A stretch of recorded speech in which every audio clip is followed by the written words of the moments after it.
Assalamualaikum warahmatullahi wabarakatuh.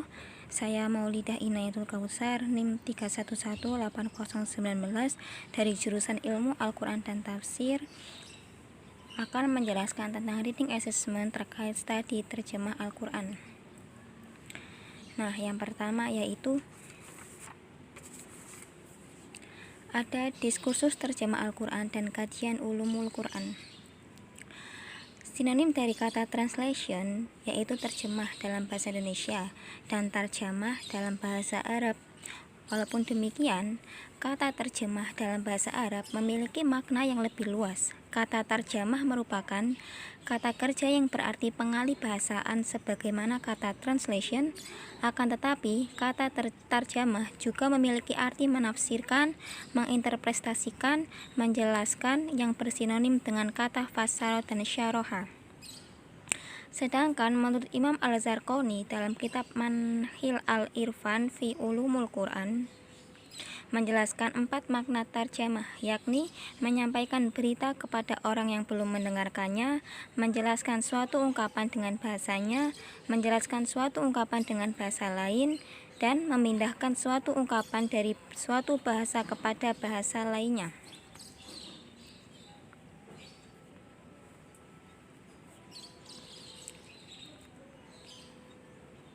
Pada dasarnya, 3 teori terjemah dari 3 pakar ulumul Quran berangkat dari asumsi dasar tentang 2 kategorisasi terjemah, yaitu antara terjemah harfiah dan terjemah tafsiriyah. Terjemah harfiah yaitu proses memindahkan suatu lafaz dari suatu bahasa kepada bahasa lainnya. Beberapa nama lainnya yaitu terjemah lafdiyah atau terjemah musawiyah. Sedangkan terjemah tafsiriyah adalah menjelaskan makna kalimat dengan bahasa lain tanpa terkait kepada kaidah-kaidah atau struktur bahasa asal. Menurut Mana Al-Qotton, terjemah harfiah tidak mungkin dilakukan karena setiap bahasa memiliki ciri khas dan karakternya masing-masing. Sehingga menurut beliau, hukum terjemah harfiah ini haram karena menurutnya sebuah terjemahan dari kata tertentu dalam Al-Quran tidak boleh dianggap sebagai Al-Quran. Al-Quran hanyalah wahyu sebagaimana yang disampaikan kepada Nabi Muhammad berbahasa Arab dan mengandung ijaz.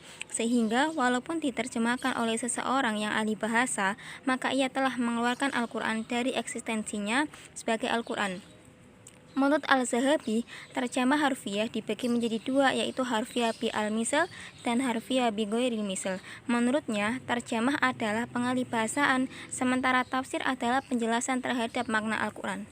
Nah, makna terjemah itu tidak hanya dibatasi sebagai pengalih bahasaan, tetapi juga sebagai penjelasan syarah atau fassaro.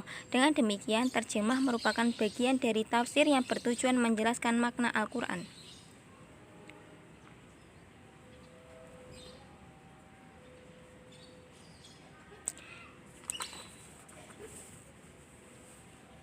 Nah, definisi terjemah Al-Quran yakni memindahkan Al-Quran dari bahasa aslinya, yaitu bahasa Arab, ke bahasa yang lain.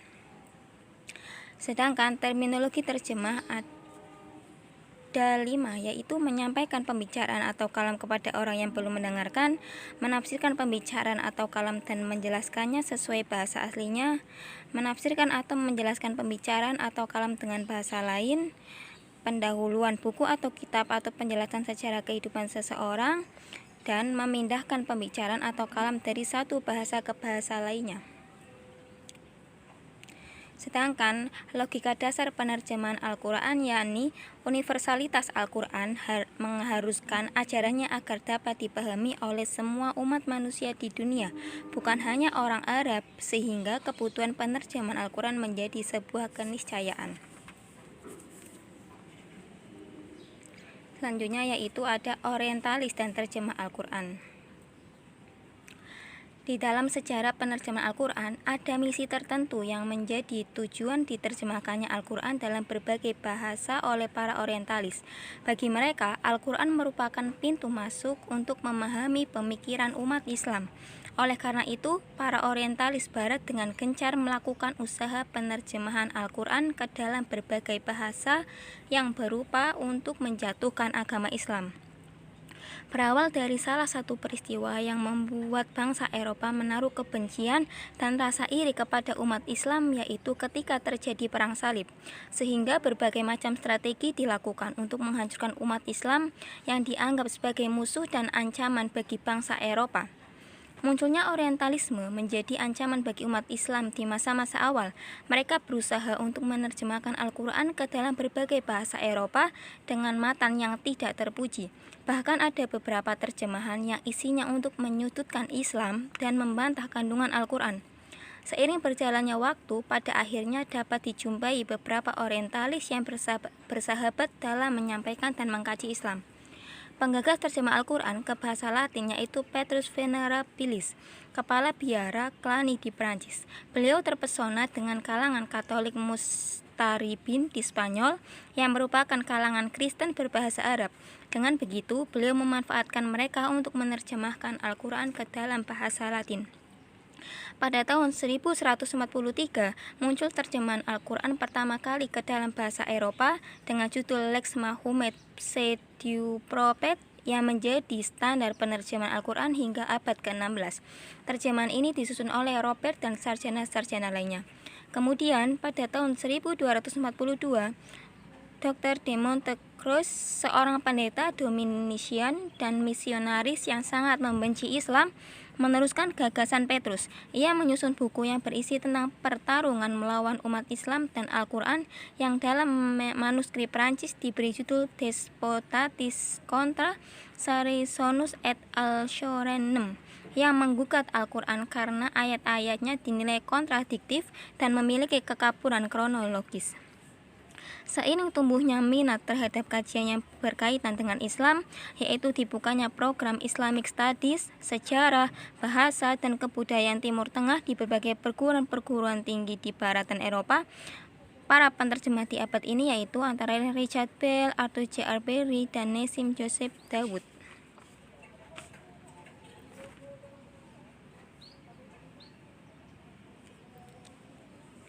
Selanjutnya yaitu metodologi penerjemahan Al-Quran dan problematikanya.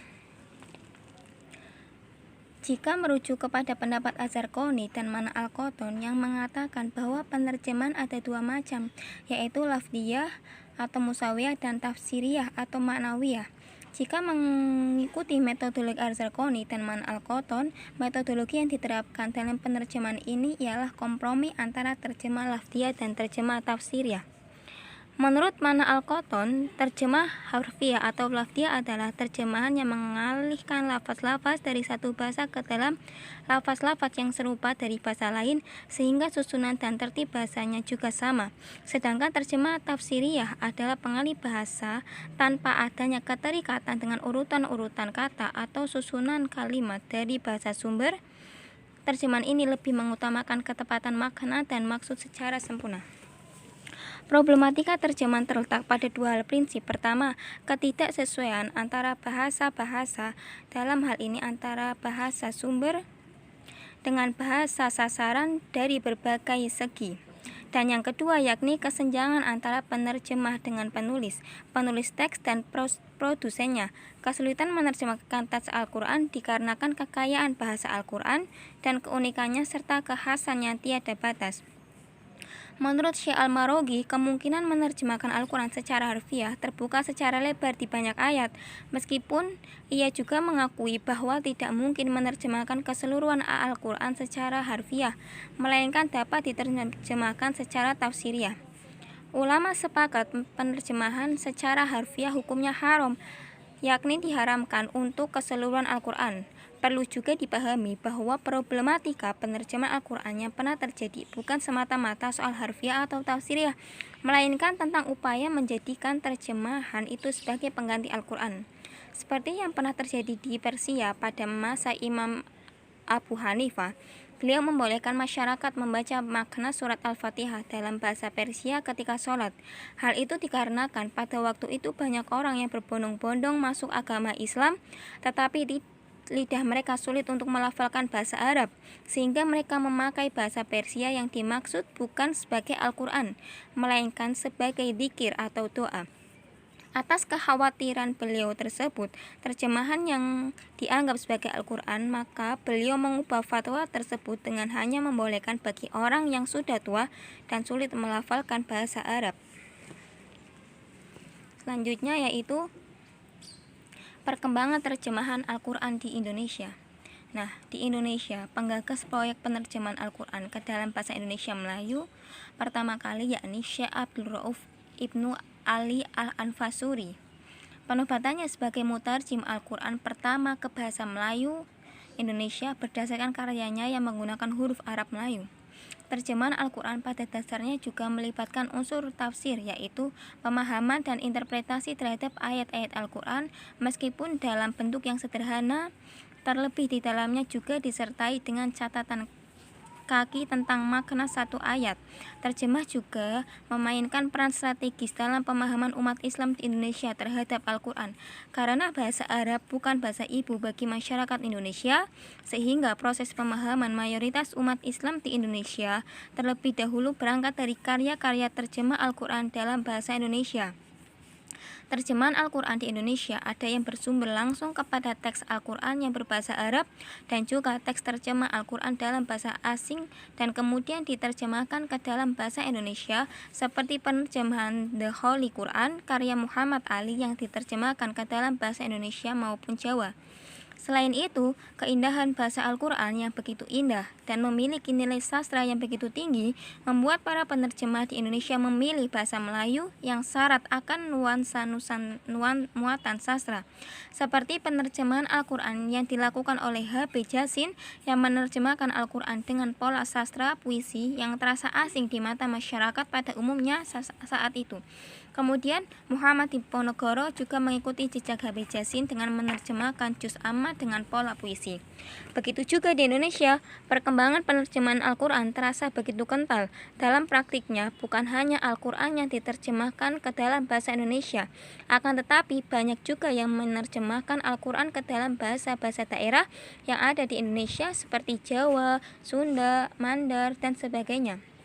Misalnya, The Holy Quran, terjemahan dari tafsir Maulvi Muhammad Ali yang dialihbahasakan ke bahasa Belanda oleh Sudewo, dicetak oleh penerbit Ciser CO Batavia pada 30 Juli 1934. Karya tersebut juga dialihbahasakan ke bahasa Jawa dengan judul Quran Suci Jarwa Jawi pada 1958, dan kemudian Al-Quran dan terjemahnya menggunakan aksara Jawa dan bahasa Jawa oleh Muhammad Amin dari Surakarta dengan judul Nur Anjawen, diterbitkan oleh toko buku AP Siti Syamsiah Solo.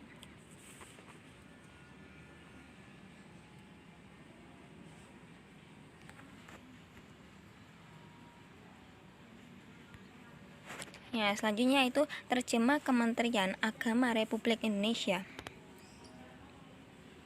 Kementerian Agama Republik Indonesia menerbitkan dan mempublikasikan Al-Quran dan terjemahnya dalam satu jilid yang disusun oleh sebuah tim yang terdiri dari beberapa orang pakar pada 1 Maret 1971. Ketua Yayasan Penyelenggaraan Penerjemahan atau Pentafsir Al-Quran yakni Profesor R.H.A. Sunarjo SH menyatakan di dalam kata pengantarnya bahwa terjemah Kemenak ini disusun oleh tim dalam 8 tahun dengan melakukan bermacam-macam kesulitan. Terjemah Kemenak ini dibuat berdasarkan SK Menteri Agama RI nomor 91 tahun 1962 dan nomor 53 tahun 1963 yang merupakan kebutuhan mendasar bagi kaum muslim Indonesia. Sedangkan dasar konstitusional diterbitkannya terjemah Kemenak ini adalah TAP MPRS nomor 11 MPRS 1960. Penerjemahan Al-Quran ke dalam bahasa Indonesia sejak terbit pada cetakan pertama dianggap sebagai terjemahan resmi pemerintah Indonesia yang sampai tahun 2016 belum pernah dilakukan revisi menyeluruh. Al-Quran dan terjemahnya versi Kemenak ini diakui telah mengalami beberapa revisi yang dimaksudkan untuk penyempurna terjemah. Edisi revisi dilakukan 24 tahun setelah terbit pertama kali di bawah pimpinan Lajnah Tasih Al-Quran Dr. Andes Haji Ahmad Hafiz Dasuki. berupa penyempurnaan redaksional yang dianggap tidak sesuai dengan perkembangan bahasa Indonesia saat itu. Revisi berikutnya pada tahun 1998 yang diterbitkan pada tahun 2002 dan pada tahun 2010 terbit edisi revisi yang masih mengacu pada revisi 2002 dengan menghilangkan sejumlah footnote. Nah, terjemah Kemenak ini diawali dengan mukaddimah yang terdiri atas 6 bab, yakni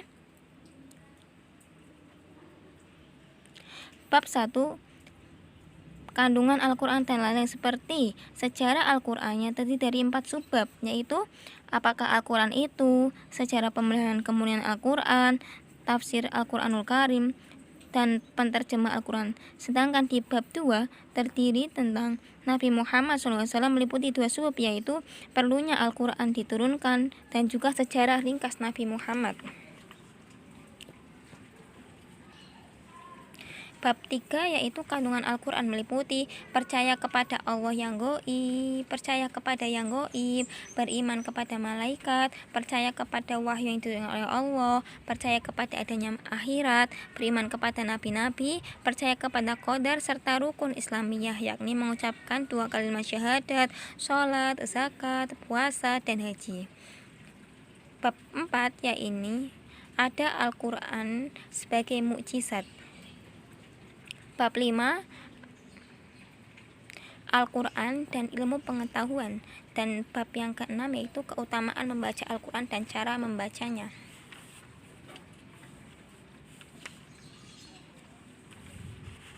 Nah, selanjutnya yaitu ada berbagai macam terjemahan di Indonesia, seperti terjemah ormas.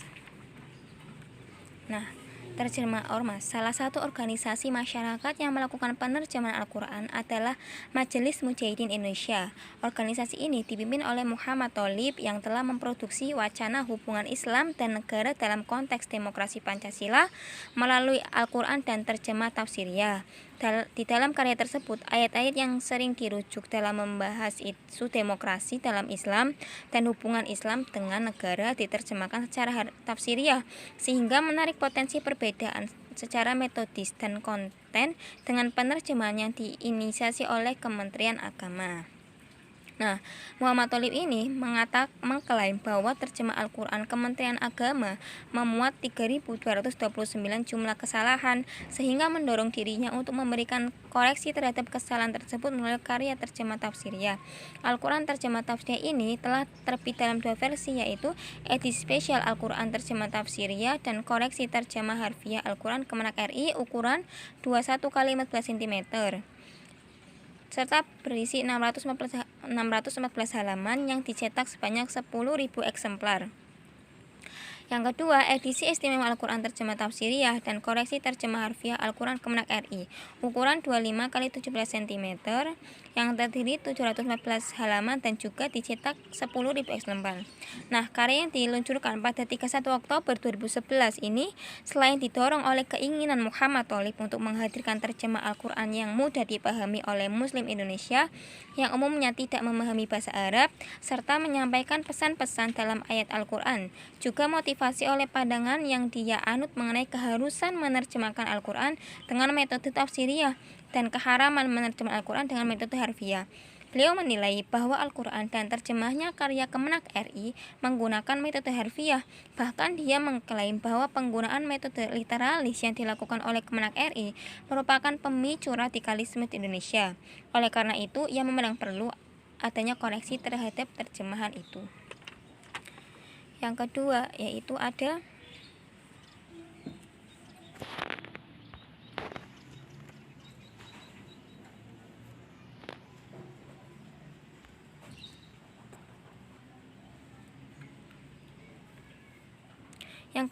terjemah puitis. Nah, penggunaan puisi untuk menerjemah Al-Quran sudah sejak lama dilakukan oleh orang Sunda.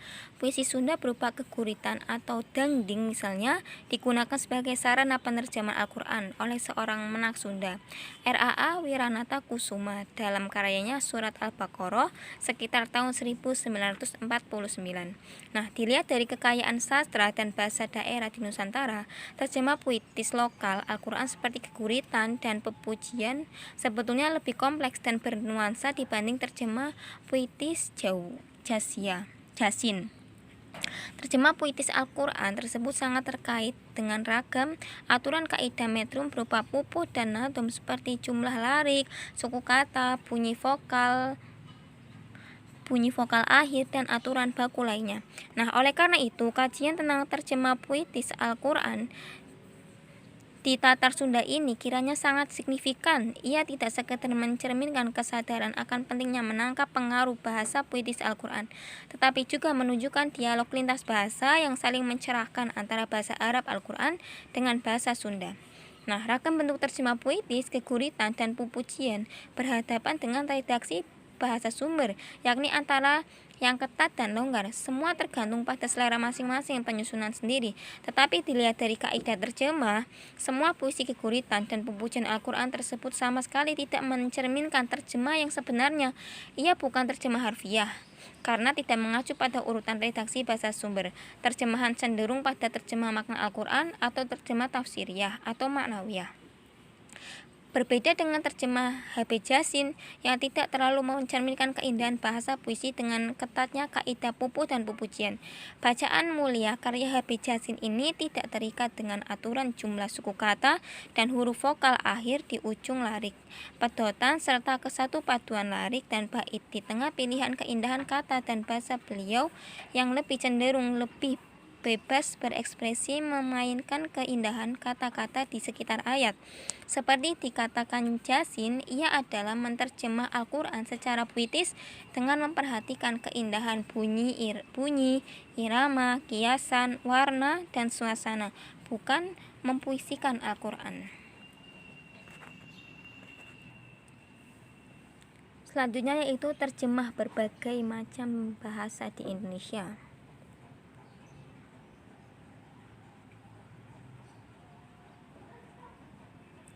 Ada terjemah bahasa Jawa Pegon. Nah, salah satu kitab terjemah sekaligus tafsir yang ditulis menggunakan bahasa Jawa Pegon adalah kitab Al-Ibris. Kitab ini ditulis oleh Kiai Haji Bisri Mustafa pada zaman Jepang dan di awal masa kemerdekaan. Di dalam kitab ini, Al-Quran diterjemahkan satu persatu kata dengan makna gandul atau Jawa Pegon. Di sebelah luarnya yang dibatasi oleh garis disajikan kandungan Al-Qur'annya atau tafsir. Kadang-kadang penafsir mengulas ayat per ayat atau gabungan dari beberapa ayat, tergantung dari apakah ayat itu bersambung atau berhubungan dengan ayat-ayat sebelum dan sesudahnya atau tidak. Kadang-kadang penafsir tidak memberikan keterangan tambahan apapun saat menafsirkan ayat tertentu, nyaris seperti terjemahan biasa. Hal ini disebabkan karena ayat-ayat tersebut cukup mudah dipahami, sehingga penafsir merasa tidak perlu berpanjang-panjang kata. Berbeda jika ayat tersebut memerlukan penjelasan cukup panjang karena kandungan maknanya tidak mudah dipahami. Tafsir dalam bentuk terjemahan ini sebenarnya diakui sendiri oleh penafsirnya. Dengan merendah, penafsir merasa hanya jawaake atau menjawakan atau menerjemahkan dan mengumpulkan keterangan-keterangan dari beragam tempat. Kitab ini merupakan tafsir lengkap 30 juz, diterbitkan pada tahun 1960 yang diterbitkan oleh penerbit Menara Kudus. Selain itu, kitab Al-Ibris ini, beliau juga menulis tafsir surat Yasin yang ditulis dengan memakai bahasa Jawa atau aksara Pegon. Selanjutnya itu terjemah bahasa Jawa Banyumasan. Nah, Al-Quran dan terjemahnya bahasa Jawa Banyumasan adalah sebuah mushaf yang menjadi pintu gerbang wong Banyumasan untuk lebih mengakrabi makna Al-Quran lewat bahasa mereka sendiri.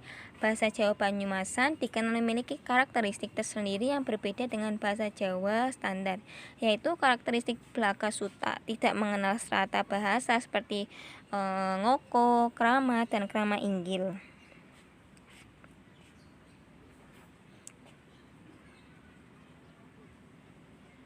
Metode terjemahan pada mushaf ini yaitu menggunakan metode gabungan antara metode terjemah harfiah dan terjemah tafsiriyah, dan karakteristik terjemahnya yaitu terjemahan semantis dengan mengambil model penerjemahan perkata, harfiah, dan penerjemahan.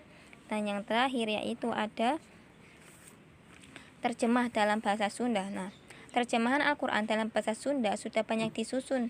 Hasil kajian sebelumnya menunjukkan bahwa terdapat sekitar 15 publikasi terjemah Al-Quran dalam bahasa Sunda yang terbit sejak era prakemerdekaan. Dari sekian banyak terjemah tersebut, pemerintah daerah, provinsi, dan Kanwil Departemen Agama Jawa Barat sudah 2 kali menyusun terjemahan Al-Quran bahasa Sunda, yakni Tarjamah Al-Quran bahasa Sunda dan Al-Quran Miwah Tarjamahna Dina Bahasa Sunda. Di dalam tulisan ini akan membahas tentang Al-Quran Miwah Tarjamahna Dina Bahasa Sunda. Penyusunan mushaf ini dilaksanakan oleh pemerintah daerah Provinsi Jawa Barat melalui surat keputusan Gubernur Jawa Barat Dani Setiawan. Terdapat 3 karakteristik bahasa Sunda dalam Al-Quran Miwah Tarjamahna, yaitu tingkatan bahasa, ungkapan idiomatik, dan ragam kosakata Sunda. Al-Quran ini terbit pada tahun 2002 dan termasuk cukup eksklusif dalam tampilannya karena menggunakan mushaf Sundawi, sebuah jenis mushaf yang disusun 1995 sampai 2000 dan dirancang khusus dengan menggabungkan seni kaligrafi yang berbasis kepada Al-Quran standar Departemen Agama dengan kekayaan ragam hias dan budaya Jawa Barat.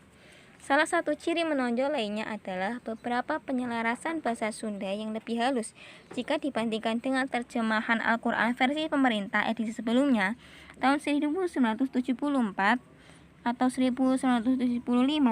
Penggunaan tingkatan bahasa Sunda dalam Al-Quran Miwah Tarjamahna jauh lebih halus dalam pemilihan diksi kosakatanya. Nah, sekian yang dapat saya sampaikan. Dapat diambil kesimpulan bahwa penerjemahan di Indonesia sudah banyak dilakukan dari zaman dahulu, serta dapat dibuktikan dengan adanya terjemah yang terjemah berbagai bahasa, terjemah Kementerian Agama Republik Indonesia, terjemah bahasa Jawa Pegon, terjemah bahasa Sunda, terjemah Banyumasan, dan sebagainya. Serta kebanyakan terjemahan yang ada di Indonesia itu merupakan terjemah yang lebih menggunakan metode terjemah tafsiriyah dibanding dengan metode terjemah harfiah. Sekian yang dapat saya sampaikan. Mohon maaf bila banyak kekurangan. Billahi taufiq wal hidayah, waridho wal inayah. Wassalamualaikum warahmatullahi wabarakatuh.